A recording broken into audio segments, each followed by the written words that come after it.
Hello and welcome back to another episode of Becoming Secure with Magsmindset. And today is not like any other episode. Today I am marking the 1 year anniversary of the podcast. It's been a year, y'all.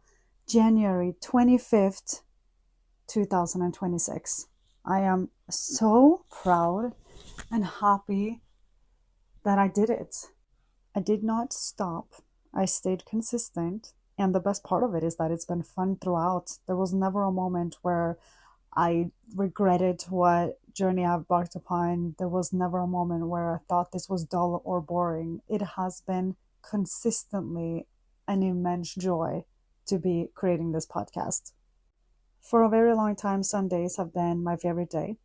Today is no exception. Generally, what it's been meaning for me when I was living in San Francisco is that I would start my mornings off going to church, and if it's football season, which is the best season, I would come back, hang out with all my friends, and we'd be watching football together. This season, we were doing fantasy, which was even more exciting, making football even more fun because now it's not just exciting to be watching my own team play. I find joy in watching all of the other games as well because I have players on those teams, and fantasy is really fun. All of that to say, I really enjoy Sundays because those are days off and I get to do something that I really enjoy, which is watch football. But when I'm in Norway, that looks slightly differently because time zones makes things look slightly differently. However, what Sundays mean in Norway is that I wake up to the smell of waffles and the sound of coffee bean grinders, and I know that downstairs my mom, my dad, my brother, and my sister-in-law is, and sometimes my brother, his baby mama, and my three beautiful nieces as well. And it's such a lovely time because all of us gather around the table, eating a meal together, extending into long conversations. We can have breakfast for hours, and I love those moments because to me, having conversation, sharing stories, vulnerable, surface level, whatever it might be, is something that I find deeply meaningful. I love conversation, and this year has been through and through getting to know other people and exclusively getting to know myself better. And it's been incredibly, incredibly rewarding. This morning was very special because my sister-in-law, Sarah, asked me questions regarding this past year and how it's been for me. And what are some of the things that I look back at and reflect upon and find extra meaningful? Some of the questions that she asked me was, what are some of my favorite episodes and why? And my answer to that is, I do believe that my favorite episodes out of the ones that I recorded solo is episode 9 on shame, because I found the most growth and freedom in the liberation of letting go of shame. Also, that is an episode where I talk about the fact that I believe that there's two types of people in the world. And what I mean by that is you got the one person who is the victim, and then you have the other person who is the victor. What is true for both of them is that they have a troubled past and they have childhood wounds or wounds that were made along the way that is shaping their decisions and how they're choosing to live in the present moment. But what the victim does is use that as an excuse to stay stuck, and the victor uses it as fuel to create forward momentum and to use that energy and put it into something productive and becoming better. I like that episode because it taps into a lot of different important topics. It's also one where I share an incredibly vulnerable story of my own path and finally let go and no longer let it shapes me. There's something about when you say things out loud, something don't get to have a grip over you anymore. You have to release it and let go. And that is so liberating. So episode 9 on shame is probably one of my favorite episodes for several important reasons. As it comes to all of the guests that I've had on my podcast, I am tremendously grateful because I realize that all of us have so many different sets of experiences that shaped us along the way. And it is so cool to hear how all of us find these tools to help us move from one point to another, to better ourselves and show up for the people that we love differently and to reach goals and to overcome, because that's what it is. It's about understanding how all of these different set of experiences shape us and how we can learn from those situations and not let them paralyze us. And I understand that there's some human resiliency in all of this. It's very, very impressive to hear how some of these people have endured significant emotional and physical pain and been able to create an incredible life for themselves despite that, or maybe because of that, even. And I find it incredibly impressive. And there's so many more stories out there, and for 2026, I'm so excited to see who else I will meet along my journey and what conversations that will arise. I'm so looking forward to that. It's been such a great year, 2025.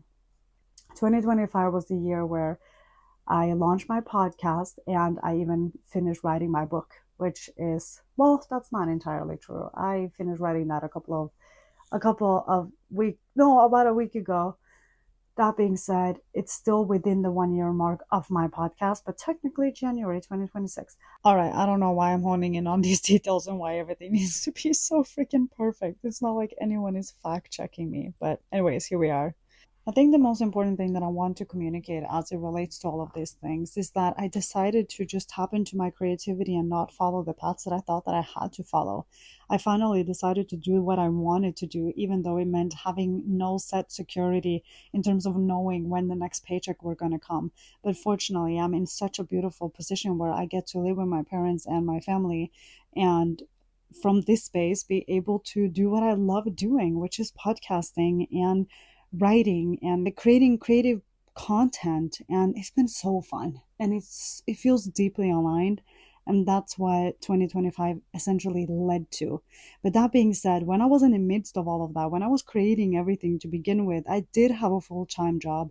Not only did I have a full-time job, it was a job where I was traveling every week cross country in the US through time zones, so it was incredibly demanding, but it was not nearly as rewarding as this is for me. It feels, yeah, quite frankly, like alignment for me.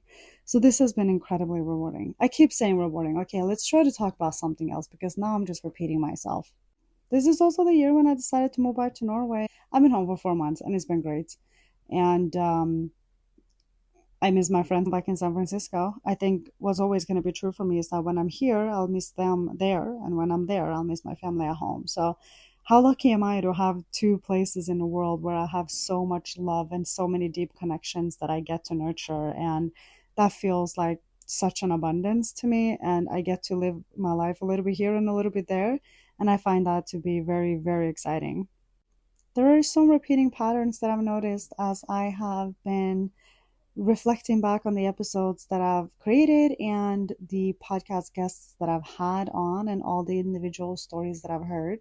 All of us were shaped by our pasts, and I mean, that's kind of obvious to a lot of us, of course, but doesn't make it any less true. What all of us also had in common is that we decided to reflect upon it to create a better future for ourselves, and not only for ourselves but the people that we love, and for the purpose of creating impact for others, because it is important to recognize that we can all influence each other to be better, because all of these shared experiences or individual experiences is something that we all can relate to in one way or another. So I love that I met so many people who've kind of created this mission for themselves to make this misery into something meaningful, something that is helpful to others.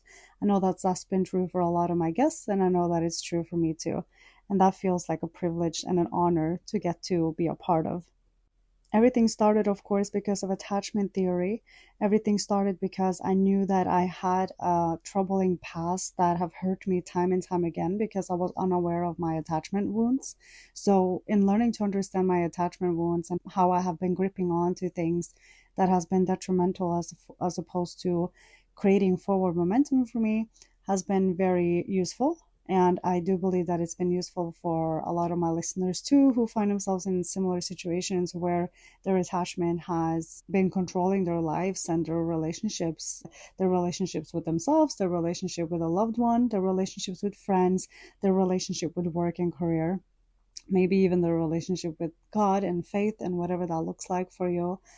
I just know that understanding your attachment is an incredibly powerful tool because it does allow you to see where and which you can improve and how you can within yourself become more secure.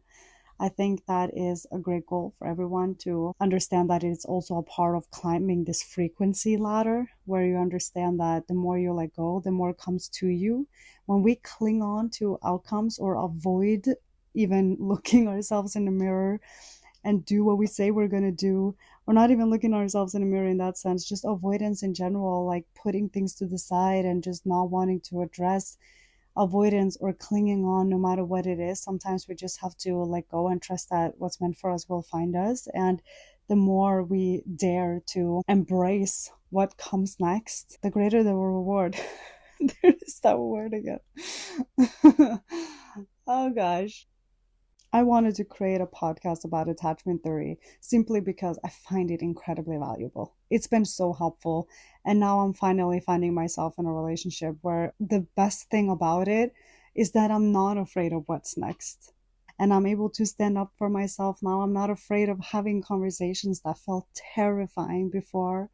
And the best part about that is when I do have these conversations that I found terrifying, I'm actually met with a lot of compassion, understanding, and love for a change. And also just the fact that I'm in a relationship with someone who's not trying to change me is also incredibly rewarding. But then again, I'm also a Virgo, so I do have this tendency to want to fix things. And yeah, it is what it is, but we're working on it because awareness is everything, isn't it? I hope that this podcast has also allowed for that, to create a little bit of awareness, to shine a light on things that you might not have been aware of when it comes to yourself, certain patterns that you're not even aware that you're doing, certain behaviors that is destructive and you don't know that you're doing them. I hope that all of these different stories have showed you that there's so many ways in which you can reach and accomplish what it is that you desire to accomplish. And it might not be what you think it is. And that, it might even be so much easier than we think it is. And tying it back to attachment, just letting go and let God, at least that's my vocabulary. That's the words that I choose to use because I believe in God. That might be the fastest way to get what it is that we want.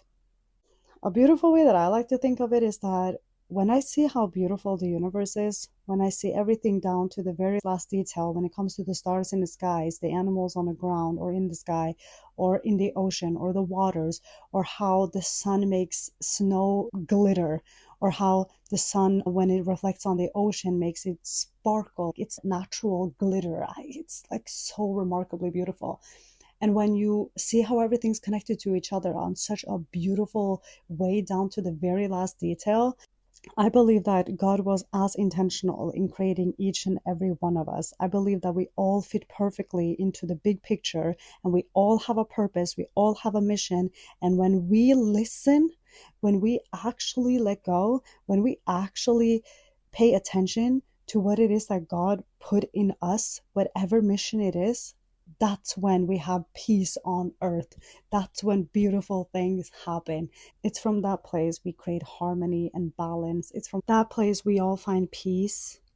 Isn't what we all want, to have peace and to be able to live in the present moment? I heard this thing recently that I've been talking about with some people lately, and essentially what it's about is if you are finding yourself depressed, it means that you're living in the past. And we cannot do anything about the past because you cannot change something that's already happened. If you find yourself with a lot of anxiety, you're living in the future. And the truth is, none of us know what's going to happen because we all learned back in 2020 that a global pandemic, for instance, could change everything in an instant. So finding peace means living in the present moment and be able to stay there and find that it can be incredibly beautiful just here. We don't know what's coming and we cannot change what was, but we can be intentional about how we want to move forward, and that control lives in the present moment. I must say though, it really took me a long time to be able to embody that because I think we've all heard that, like, stay in the present, live in the present, do this, do that. We've all heard it, but it's hard to embody. Some ways in which I try to do that is just to recognize what I'm grateful for. Gratefulness increases the way that I look at opportunities and possibilities when it comes to all of the abundance in the world. When I count my blessings, when I look at all of what I do have, as opposed to focus on what I don't have, I find everything within reach. And that is the most beautiful feeling. because I know that I will and can accomplish what I want to accomplish, because there's so many evidence around me that the universe is a beautiful place to be. Being on earth is a blessing. Having food on the table and a roof over my head is a blessing. Having people in my life that love me is a blessing. To be able to love people and to laugh and to create memories, to use my creativity and my gifts to create purpose, all of those things are blessings and things that I am grateful for. So if there's one thing I want to encourage all of you to do, it's to count your blessings. Look around you and see all of what you do have, as opposed to focus on what you don't have, because the universe is picking up on that energy. And when you think that you lack, that's what you get, more lacking. But when you think you're abundant, then that's what you'll get. You'll get and you'll receive abundance. Take a look at your belief system and start to act like a person who believes that you are worthy of all of the things that you want. Understand that it's within reach, and recognize that all of the people who have what you have are not better than you. They're just doing it. They just believe that they're deserving of it. They get it because that's the frequency in which they're operating on. There's no difference between you and them but your belief system. If you believe that you're worthy, you are worthy. But if you believe that you're not worthy, you're not. It's simple as that. My goals for 2026 is to be able to embody this, to be a person who believes that I am worthy of abundance, who is worthy of love, and who is worthy of financial stability. And all of that starts with being grateful for the present moment. And boy, am I grateful for everything that is in my life right now, for everything 2025 was, for everything that season one brought for me. And I am already so grateful for everything 2026 and season two of Becoming Secure of Mindset is going to be. I know that it's going to be great, and I can't wait to have you all tag along on this journey with me. So, as always, stay curious and get to know yourself better, and believe that you are worthy of everything that you want, and you will attract it. So be open to receive, and receive you will. All right, I'm going to go now. The Seahawks is playing the LA Rams, and we are fighting for a spot in the Super Bowl this year. So you best believe that I'm incredibly excited about the next couple of hours. Let's hope that the Seahawks win and bring it home all the way from the NFC Championships to the Super Bowl. Let's freaking go. Go Hawks, go 12s, all of that. And I love you all so much.